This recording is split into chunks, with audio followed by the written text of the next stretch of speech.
আল্লাহর রসুল সাল্লাল্লাহু আলাইহি ওয়াসাল্লাম বলেছেন, গনিমতের মাল যখন ব্যক্তিগত সম্পদ বলে গণ্য করা হবে, জাকাতকে জরিমানা মনে করা হবে, দিনই উদ্দেশ্য ছাড়া ইলম অর্জন করা হবে, পুরুষরা স্ত্রীদের আনুগত্য করবে এবং মায়েদের অবাধ্য হবে, বন্ধুদের ঘনিষ্ঠ করবে আর পিতাকে দূরে ঠেলে দিবে, মসজিদে শোরগোল করবে, পাপাচারীরা গোত্রের নেতা হয়ে বসবে, নিকৃষ্ট লোকেরা সমাজের নেতা হবে। কোনো ব্যক্তির অনিষ্টের আশঙ্কায় তাহাকে সম্মান করা হবে,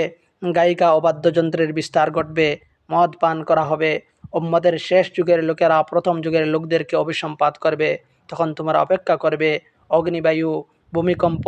চেহারা বিকৃতি, পাথর বর্ষণের আযাবের এবং আরও আলামতের, যা পরপর নিপতিত হতে থাকবে, যেমন একটি পুরানো হাড়ের সুতা ছিঁড়ে গেলে একটার পর একটা দানা পড়তে থাকে। জেনে রাখা হে মুসলিমবৃন্দ, আপনারা এই পৃথিবীর আল্লাহর নিরাপত্তার বস্তু। যদি আপনারা আল্লাহর রাসূলের পদাঙ্ক অনুসরণ করেন, সঠিক পথ পাবেন, আর যদি তার নির্দিষ্ট